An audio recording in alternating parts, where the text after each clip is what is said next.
Hello বন্ধুরা, আমি শিউলি আর আমার কিচেনে আপনাদের সবাইকে স্বাগত। আজকে আমি আপনাদেরকে গাজরের হালুয়া বানিয়ে দেখাবো একেবারে নামমাত্র দুধ দিয়ে।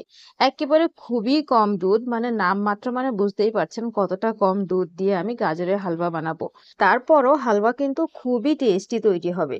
চলুন তাহলে ঝটপট দেখে নিই কিভাবে বানাতে হবে। তো বন্ধুরা, আমি কিন্তু বেশি হালুয়া বানাচ্ছি না, আমি শুধুমাত্র আধা কেজি গাজরের হালুয়া বানাচ্ছি। সবার প্রথমে আমরা ভালো করে ছিলে ধুয়ে নেব। বোটার অংশটা ভালো করে, মানে শেকড়ের অংশটা ভালোভাবে কেটে ফেলে দিতে হবে। আমি ধুয়ে নিয়েছি, আর এখন আমরা এগুলোকে ঘষে নেব, মানে গ্রেট করে নেব। তো গ্রেট করার জন্য যে মোটা সাইজের, বড় সাইজের যে গ্রেটারটা থাকে সেটা দিয়েই কিন্তু গ্রেট করবেন। বেশি পাতলা গ্রেটার দিয়ে গ্রেট করলে কিন্তু খুব একটা ভালো লাগে না। তো গাজর আমার গ্রেট করা হয়ে গেছে, আর তার সাথে নিয়েছি আমি নারকেল। তাজা নারকেল নিয়েছি, এর যে অর্ধেকটা আছে অর্ধেকটা আমি ঘষে নেব। তাজা নিচ্ছি আমি, আপনি চাইলে শুকনো নারকেল দিয়েও করতে পারেন, কিন্তু তাজা নিলে বেশি ভালো হয় আর কি। আর যদি এইভাবে আপনি খুলতে না পারেন তাহলে স্লাইস করেও খুলতে পারেন। স্লাইস করে তারপরে ঘষে নিন, বা আপনি মিক্সারে যদি পিষে নেন তাতেও হবে, তাতেও চলবে, কোনো অসুবিধা নেই। আমি এরকম করেই ঘষে নিচ্ছি। ঘষে নেওয়ার পরে মোটামুটি 1/4 কাপের মতো হবে, এতটা নিয়েছি। আর কিছু আমি ড্রাই ফ্রুটস নিচ্ছি। এখানে নিচ্ছি কাজু, বাদাম আর কিশমিশ। কাজু আর বাদাম আমি কেটে নিচ্ছি, আর কিশমিশটা কাটছি না, এরকমই রেখে দিচ্ছি। আপনি যে কোনো ড্রাই ফ্রুটস নিতে পারেন। এবার আমি কড়াইয়ে দিয়েছি একটুখানি ঘি, এটা মোষের ঘি, একেবারে সাদা। চাইলে আপনি গাইয়ের ঘি নিতে পারেন, ডালডা নিতে পারেন, বা তেলেও করতে পারেন। তবে ঘিয়ের স্বাদটা খুব ভালো আসে। ড্রাই ফ্রুটসটা হালকা যখন ভাজা হয়ে যাবে তখন আমরা এর মধ্যে দিয়ে দেবো নারকেলগুলো। যদি আপনি শুকনো নারকেল ব্যবহার করেন তাহলে ভাজার কোনো দরকার নেই, দুধের মধ্যে দিয়ে দেবেন, মানে যখন দুধ দেবেন তারপরে শুকনো নারকেলটা দিয়ে দিলে হবে। আর এটা হচ্ছে ভেজা নারকেল, মানে তাজা নারকেল, তার জন্য আমি একটু হালকা ভেজে নিচ্ছি। হালকা একটু নেড়ে চেড়ে তারপরে আমরা এর মধ্যে দিয়ে দেবো গাজর, মানে ঘষে রাখা গাজর আর কি। তো গাজরটা দিয়ে দিচ্ছি, আর তারপরে আমরা কিছুক্ষণের জন্য ভেজে নেব। আর ভাজার জন্য ২ চুটকির মতো, মানে ২ চিমটির মতো নুন দিয়ে তারপরে আমরা ভাজবো।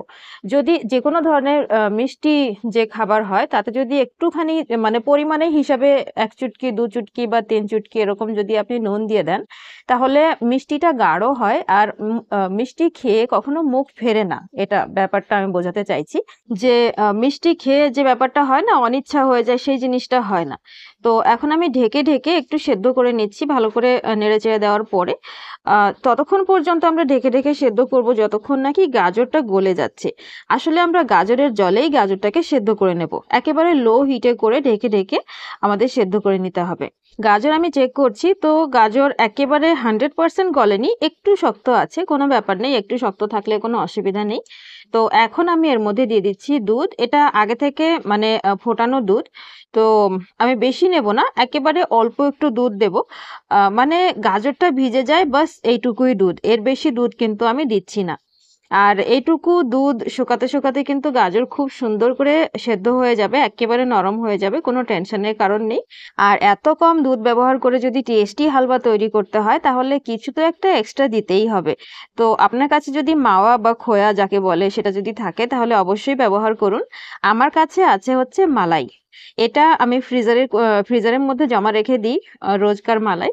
তো সেখান থেকে আমি কিছুটা দিয়ে দিচ্ছি। আপনি নিজের হিসাব মতো বাড়িয়ে কমিয়ে দিতে পারবেন। মালাই দিলে কিন্তু খোয়ার কাজটাও হবে, আর তার সাথে সাথে এর মধ্যে থেকে ঘিও বেরোবে। তো স্বাদে কোনো কমতি হবে না।